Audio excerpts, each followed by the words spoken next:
The words hung in the air, sharp and biting. "You're not half the woman my mother is." Valerie's voice sliced through the warmth of the dinner table like a knife.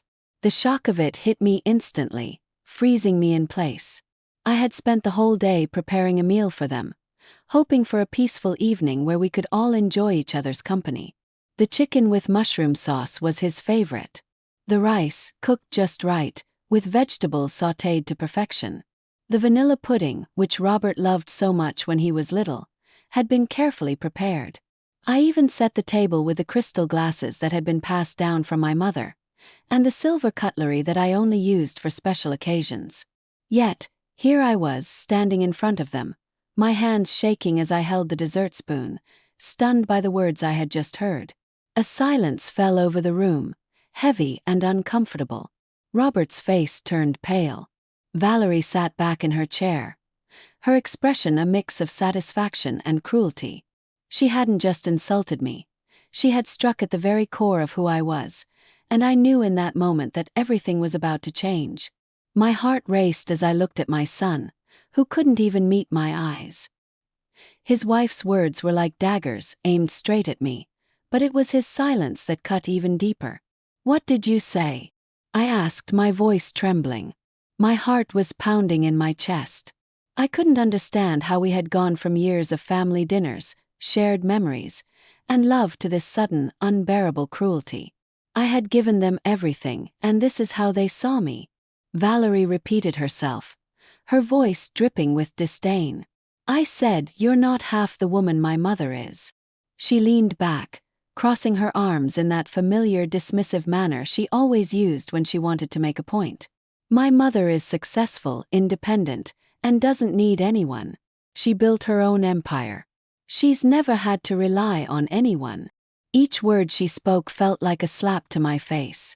I had worked my entire life, pouring my heart and soul into my family, my work, and my home.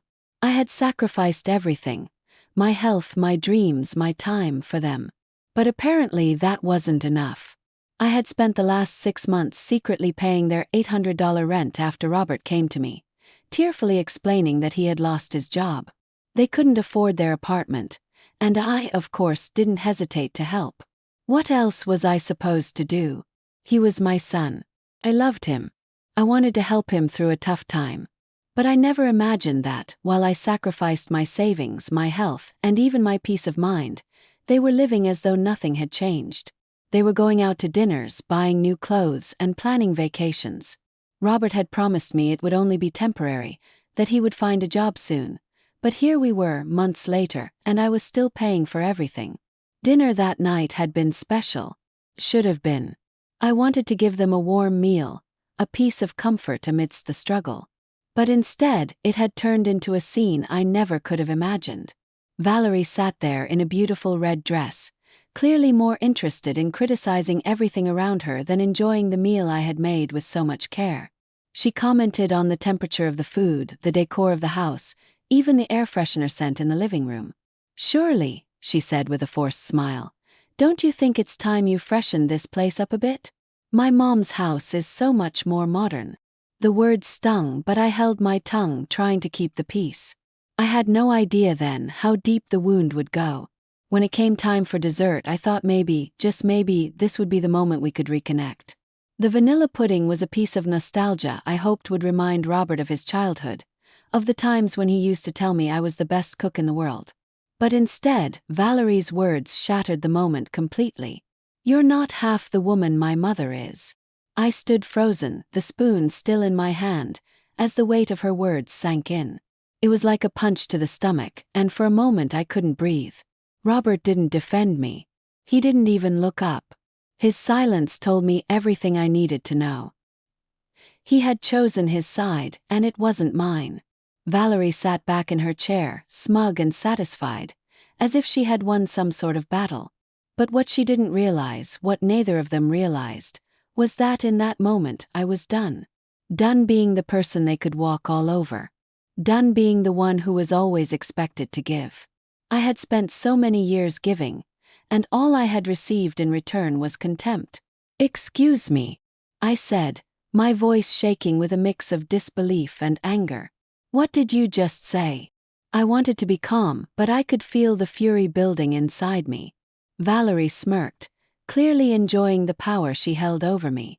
She repeated the words again, her tone even sharper this time. I said it. My mother is a successful, independent woman. She built her empire with her own hands. Well, you just know how to cook and sew. You've never needed anyone. The words hit me like a wave, crashing over me, leaving me gasping for air. But they also lit a fire inside me. A fire I hadn't realized had been smoldering for years. I had worked so hard for so long. I had sacrificed so much for my family. I had given them everything I had, and yet, they saw me as nothing more than an old woman who could be discarded at will. I looked at Robert, but he wouldn't meet my eyes. He was silent, passive, allowing his wife's cruelty to wash over me like it was nothing. In that moment, I knew this was no longer just about money or rent. This was about respect.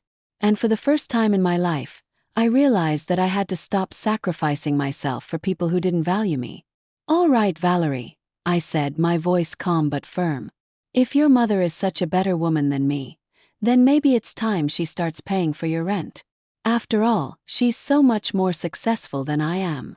The words came out slowly, deliberately, each one carrying a weight that I could feel pressing against my chest. Robert's eyes went wide. What rent? He asked, his voice trembling with confusion. He had no idea. He had no idea what I had been doing for the past 6 months. No idea how far I had gone to help him, to support him, to make sure he had a roof over his head. And now the truth was out. The truth was that I had been paying their rent all along, and it was time for them to face the reality of what they had done. The silence that followed my words was deafening. Robert's face was a mixture of confusion and disbelief. He sat there, unable to process what I had just said. "What are you talking about, Mom?" he finally asked, his voice shaky, almost pleading. Valerie, on the other hand, remained eerily calm, her expression a mask of smug satisfaction. She had no idea what was coming. She had no idea how much longer I would let them walk all over me. I had given up so much for them, and now, at 70 years old, I had finally had enough. I was no longer the woman who would silently endure the disrespect. I was no longer the woman who would sacrifice her well-being for people who didn't appreciate her. I had been doing this for months, paying their rent, pretending that everything was okay, that they were just going through a tough time. But the truth was, it wasn't just a tough time. They had been living in a lie, wrapped in false pride, using me as their safety net while pretending to live a life of comfort and luxury. They ate at fancy restaurants, bought new clothes, and went on vacations, all on the back of my hard work. They had no idea how much I had been sacrificing for them. And in that moment, I realized that they never would appreciate it. They had become so used to my giving that they took it for granted, as if I was just a tool to make their lives easier. "You told me you were going to take care of everything, Robert," I said, my voice growing firmer with each word. "You told me it was temporary. You told me you were going to find a job soon. But now I see the truth. You were lying to me all along. You were letting me pay for your apartment while you lived your life without any real responsibility." The anger in my voice was undeniable. I had worked so hard my entire life, and now, at this point in my life, I had become a burden to myself. I had become a shadow of the woman I once was, all because I was too afraid to say no to my son. Robert sat there, looking like a lost child, his hands trembling as he tried to comprehend what I was saying. But the truth was clear. He had been lying to me. And now he was about to face the consequences. Valerie, of course, didn't see it that way. She looked at me with disdain, as if I were the one who had wronged them. "I don't understand," she said, her voice dripping with sarcasm. "You've been paying their rent this whole time, and you didn't tell me? You've been doing all of this behind my back." She looked at Robert as if I had betrayed her, as if I were the villain in this story. But the truth was, Valerie was the villain. She was the one who had no respect for me. She was the one who had belittled me in my own home, all while benefiting from the very generosity I had given her. And Robert, my son, the one I had raised, the one I had given everything for, he had allowed it. He had allowed me to be treated like an outsider in my own family, all while he played the victim. It was a slap in the face, a betrayal that went deeper than anything I had ever felt before. You never once appreciated what I did for you, Robert, I continued, my voice shaking with a mix of anger and hurt. I sold my jewelry to pay for your college tuition. I worked double shifts to make sure you had everything you needed.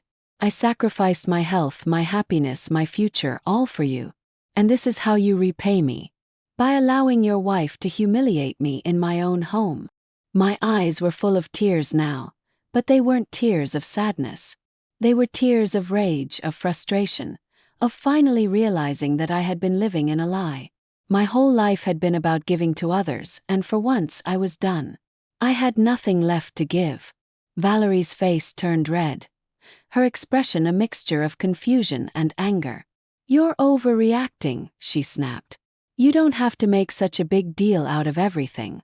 It's just money. But it wasn't just money. It was my dignity, my sense of self-worth, my love for my son. It was everything I had ever worked for, everything I had ever sacrificed.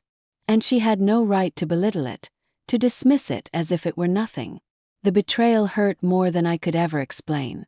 I stood up slowly, my legs trembling with emotion. It's not just money, Valerie, I said, my voice low but steady. It's everything. I've spent my entire life building this family, and all I've received in return is disrespect. You think you're superior to me. You think you're better than me. Well, it's time for you to face the truth. You're not better than me. You're just like everyone else who has used me and discarded me when they were done. I've had enough. Robert looked at me, his eyes full of guilt. Mom, I didn't know, he said weakly. I didn't know you were paying for everything. I didn't want to burden you.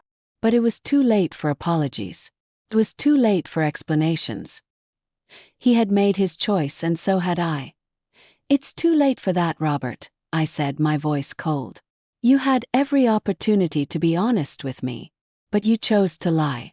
You chose to live in your fantasy world, and now you have to face the consequences. The silence in the room was suffocating. No one spoke. The weight of the truth hung over us like a heavy fog. I had just revealed my secret, the sacrifice I had been making for months, and now everything was out in the open. But instead of feeling relieved, I felt empty. This wasn't the family I had dreamed of. This wasn't the life I had worked for. My son, my flesh and blood, had betrayed me, and I knew in my heart that nothing would ever be the same again. The silence in the room felt unbearable. My son sat there, utterly stunned, unable to process what had just unfolded. He had looked to me for help for so many years, but this time the help wasn't coming. Not in the way he expected. It felt like a lifetime of sacrifices had come down to this single, irreversible moment, an eruption of truth that could no longer be hidden, no longer be ignored. For months, I had been pretending to be fine, pretending that the sacrifices I was making were okay, that I could bear the weight of their world on my shoulders. But tonight that facade had shattered, and as the pieces fell around me, I could feel my heart breaking, not from sadness, but from a profound sense of betrayal and disillusionment. Robert's eyes searched mine, desperate for some semblance of understanding, some sign that he wasn't lost to me forever. Mom, I didn't know, he said, his voice cracking under the weight of the truth he could no longer deny. I swear I never knew. I thought you had it handled. I thought you were okay. His words stung, cutting deep into the wound Valerie had left open, but they didn't hurt as much as the silence I had been forced to endure for so long. The silence that had allowed her to walk all over me, to belittle me, and to assume that I would always be there to clean up their mess. For a long moment, I simply stood there, looking at my son, the boy I had raised, the man who had grown into someone I hardly recognized. I had dedicated my life to him, to their happiness, to their well-being. And yet, here I was, standing alone in the ruins of everything I had worked for. I had been living in the shadows of their expectations, their demands, their disrespect. But tonight that would end. I would no longer be the woman they could use and discard. It was time for me to take control of my life, to stand up for myself in a way I had never done before. I took a deep breath, steadying myself before I finally spoke. "Robert," I said, my voice steady and firm, "you've never really seen me, have you? You've never really understood who I am, what I've been through. You've always seen me as a tool to fix things, to make things right for you. But I'm not just a safety net for you to fall back on when things get tough. I'm a person too. And I've been giving so much of myself for so long that I've forgotten who I am. I've lost myself in this endless cycle of sacrifice, of giving without receiving anything in return. And it's time for that to stop." I could see the shock in Robert's eyes as he absorbed my words. It was like a veil had been lifted, and he was finally starting to see the woman who had raised him, the woman who had worked tirelessly to give him everything. But it was too late for apologies. It was too late for empty promises. I had done enough. I had given enough. And now it was my turn to live for myself. "You want to know why I lied to you?" I continued, my voice now filled with a mixture of sadness and resolve. "I lied because I didn't want to disappoint you. I didn't want you to feel like a failure. But now I see that all I've done is enable you to fail. I've allowed you to believe that you could rely on me for everything, that I would always be there to clean up your mess. And you know what? I'm done with that. I'm done being the person who sacrifices everything for people who don't appreciate it. I'm done being the one who always gives, always bends, always adjusts to everyone else's needs, while mine are pushed aside and ignored." Robert's face twisted in anguish, as if he was seeing the truth for the first time. "Mom, please," he whispered, his voice filled with regret. "I never meant for this to happen. I never meant to hurt you. I just didn't know how to handle everything. I thought I could get it together." He looked down, ashamed of his own failures. "I never wanted to hurt you. You're my mom, the person who's always been there for me. I don't know what I would have done without you. And yet you've never asked yourself what I would do without you," I said, my voice quiet but firm. "I've spent my entire life being there for you, Robert. But I never stopped to ask myself, what would happen if I stopped? What would happen if I took a step back and let you figure things out for yourself? Maybe you would finally learn how to stand on your own 2 feet. Maybe you would stop relying on me for everything. And maybe, just maybe, you would start respecting me for the person I am, not just the mother you think you can use." His eyes filled with tears, and for a moment I saw the boy I had raised, the boy who used to run to me for comfort, the boy who once looked up to me with admiration. But now, that boy had been replaced by a man who had taken everything I had given him for granted. "I'm sorry, Mom," Robert said, his voice barely a whisper. "I didn't see it. I didn't see how much you've sacrificed for me, for us. I've been so caught up in my own problems, in my own world, that I didn't see how much you were suffering." For a moment I almost felt sorry for him. But that moment passed quickly. This wasn't about him anymore. This wasn't about me fixing his problems, putting my life on hold for his mistakes. This was about me finally taking control of my own future, of making decisions that would allow me to live my life with dignity and respect. I had given him every chance to change, every chance to be the man I knew he could be. But I couldn't do it for him anymore. "I've spent my life sacrificing for you," I said softly, my voice almost breaking. "But now it's time for me to live for myself. I've spent so many years putting your needs before mine, thinking that I had to be everything for you. But I'm done. I'm done being the person who always gives. I'm done being the one who is always expected to sacrifice everything for others. It's time for me to take my own path, to follow my own dreams, and to live a life that is mine and mine alone." Robert stood up slowly, his hands trembling as he reached for me, but I stepped back, putting some distance between us. "I've already made my decision, Robert," I said firmly. "I'm not going to keep enabling this cycle of lies and deceit. I'm not going to keep allowing you to depend on me for everything. If you want to make a change, you'll have to do it on your own." Robert's face fell, his expression a mixture of disbelief and remorse. He opened his mouth as if to say something, but no words came. For the first time I could see the weight of everything he had done, everything he had failed to do, pressing down on him. I could see the man he had become, the man who had lost his way, the man who had allowed his own selfishness to overshadow the love I had always given him. But it was too late for apologies.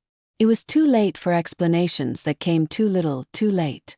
For years I had told myself that everything would be okay, that things would get better if I just kept pushing forward, if I just kept helping. But tonight I had seen the truth.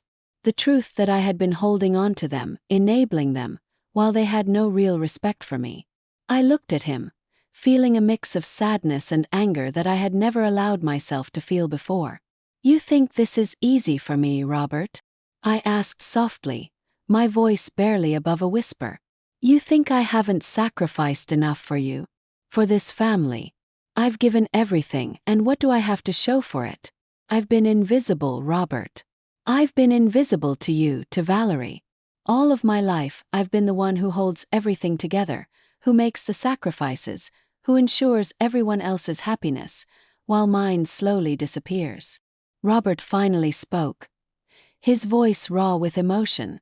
"Mom, I didn't see it. I didn't see what it was doing to you. I was so focused on what I needed, on what I wanted, that I didn't realize how much you were giving up for me. Sorry. I really am." I shook my head slowly. "Sorry isn't enough anymore. You've said it 100 times, but you haven't changed. You haven't really changed, Robert. You keep making the same mistakes over and over, expecting me to fix them for you. But I'm not your crutch anymore. I'm not going to carry you. Not like this." The weight of those words seemed to hang in the air between us, suffocating, until Robert broke down, his shoulders shaking with sobs. "I've messed up, Mom. I've messed up so much. I don't know how to make it right." His voice cracked as he spoke, and for a moment, I almost felt sympathy for him. I could see the regret in his eyes, the desperation in his every movement. But the truth was, I had spent my entire life being the one who cleaned up after him, being the one who took on all the responsibility, all the burden. And I couldn't do it anymore. I couldn't carry the weight of his mistakes and his failures. "I don't need you to make it right," I said, my voice steady, my resolve hardening with each word. "I need you to stand on your own 2 feet. I need you to be a man, Robert. A real man who takes responsibility for his own life, for his own actions. I've been doing this for far too long, trying to fix everything for you, trying to shield you from the consequences of your own choices. But no more. You need to figure this out on your own." Robert looked up at me, his eyes filled with confusion and pain. "But Mom, what am I supposed to do? I can't do this without you. I can't figure it all out on my own." "You're right," I said, my voice firm. "You can't do it alone. But you've never had to. Not until now. And that's exactly what you need to learn. You need to learn how to stand on your own. How to handle your own problems. How to take responsibility. Because I can't do it for you anymore." I could see the struggle in his eyes, the conflict between wanting to hold on to me, to keep me as his safety net, and the realization that he needed to let go, that he needed to grow up. The boy I had once held in my arms, the boy I had nursed through every illness, the boy I had sacrificed everything for. He was now a grown man, and it was time for him to face the reality of his choices. "I don't know if I can do it, Mom," he said quietly, his voice trembling. "I don't know if I can be that person." "You don't have to be perfect, Robert," I said, my voice softening. "But you do have to try. You have to take the first step. And the first step is realizing that I'm not here to fix everything for you anymore. I'm not here to be your crutch." The words felt heavy, like I was carrying a burden I had held onto for far too long. But they also felt liberating, like I was finally free from the weight of his dependency. I had been trapped in this cycle for so long, but now I was breaking free. Robert sat there, his head in his hands, tears streaming down his face. "I never meant to hurt you, Mom," he whispered through his sobs. "I never meant to make you feel like this." "I know you didn't, Robert," I said softly, my heart aching for the son I once knew. "But the damage is done. And the only way you're going to fix it is by doing it on your own. By standing up for yourself. By being the man you were meant to be." I could see him nodding slowly, as if he were finally beginning to understand. And yet, I knew it wasn't enough. Not yet. The road ahead would be long, and it wouldn't be easy. But it was a road he had to walk on his own. "I'm going to try, Mom," he said, his voice filled with determination. "I'm going to try to make things right. I don't want to lose you. I don't want to lose what we had." "You haven't lost me, Robert," I said quietly. "But you've lost my trust. And that's something you're going to have to earn back. I can't do it for you. Only you can." The silence between us was thick, but it wasn't uncomfortable. It was the kind of silence that comes after a long conversation, after truths have been spoken, after both sides have been heard. For the first time in years, I felt a sense of calm wash over me. A calm that came from knowing I had finally made the right decision, even if it was the hardest one I had ever made. Robert stood up, wiping his eyes, and walked toward me. "I'm sorry, Mom. I really am." "I know you are," I said softly. "But now it's time to show me." As he left the room, I stood there, alone with my thoughts. I had just taken the first step toward reclaiming my life, toward living for myself. It wasn't going to be easy. It wasn't going to be painless. But it was going to be mine. As Robert left the room, I stood there, feeling an odd mix of emotions swirling within me. Relief, anger, hope. But most of all, there was a quiet sense of liberation. For so many years, I had lived in the shadows of my own sacrifices, pouring myself into a family that I thought needed me, only to discover that they didn't truly see me. They didn't see the woman who had built a life from scratch, who had worked tirelessly from sunup to sundown, who had sacrificed her own happiness for the sake of others. And now, finally, I was standing on my own 2 feet, ready to reclaim the woman I had forgotten I was.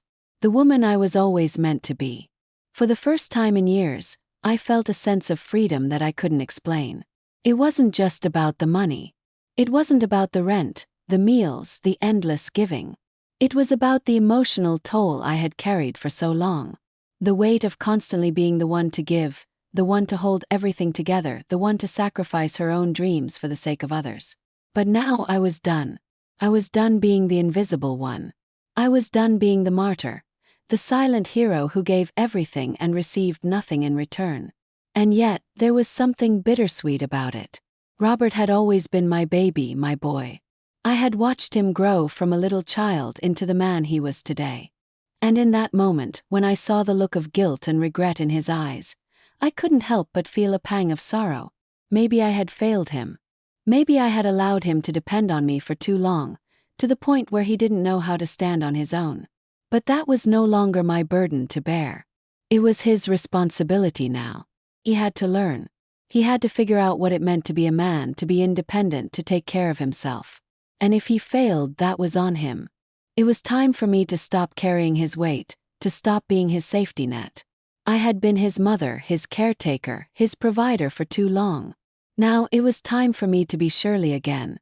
The thought of that, of being Shirley again, felt like a breath of fresh air. I had buried her for so many years, locked her away in a dark corner of my heart, in the name of motherhood and family. But who was I beyond those roles? What did I want for myself? What did I deserve? For the first time in a long time, I allowed myself to think about those questions. And the answers began to flood my mind, slowly but surely. I wanted to be happy. I wanted to be free. I wanted to live for myself, not just for others. I had spent my entire life putting everyone else's needs ahead of my own, and it was time for that to change. It was time for me to stop sacrificing my happiness, my dreams, my desires, for the sake of people who would never truly appreciate it. I deserved to live my life on my own terms, to chase the dreams I had put on hold for decades. It wasn't selfish. It was necessary. As I stood there, lost in my thoughts, I heard a knock on the door. I turned, startled, but then I recognized the soft tap. It was Robert. I opened the door slowly, unsure of what to expect. His face was pale, his eyes swollen from crying. He looked broken, defeated. And yet there was something different about him, something that made me pause. He wasn't the same man who had walked into my house that night, filled with arrogance and entitlement. This man was humbled. He was trying, truly trying to change. And maybe, just maybe, that was the first real step toward redemption. "Mom," he said quietly, his voice trembling. "I know I've let you down. I've messed up so many times. But I need you to know something. I'm going to change. I'm going to work hard to make things right. I'm not asking for your forgiveness, not yet. I know I don't deserve it. But I need you to know that I'm going to try. I'm going to do whatever it takes to be the man you always wanted me to be." I looked at him, my heart heavy, but my resolve still firm. "Robert," I said softly, "I want to believe you. Really do. But actions speak louder than words. You've said a lot of things before. You've promised me that you would change, that you would be responsible. But every time you've let me down. So this time it has to be different. This time you have to show me that you're serious. You have to prove to me that you can stand on your own, that you can take responsibility for your own life." "I will," he said, his voice filled with determination. "I promise you, Mom. I will." I nodded, but there was still a part of me that wasn't ready to fully trust him. Trust wasn't something I could give him easily anymore. Trust was something that had to be earned, and Robert had a long road ahead of him before he could truly regain it. But for the first time in years, I saw a glimmer of hope in him. Maybe, just maybe, he could change. But that wasn't my job anymore. It was his job to change. And it was mine to finally live for myself. As Robert left the room, I sat down at the kitchen table, my mind racing. So much had changed in just a few hours. So much had been revealed. But there was something incredibly freeing about it. It felt like I had just taken off a heavy coat I had been wearing for years. And in its place, there was a new sense of clarity, a new sense of purpose. For the first time in a long time, I felt alive. Not as a mother, not as a caretaker, but as Shirley, just Shirley. A woman who had her own life to live, her own dreams to chase. A woman who was finally going to live for herself.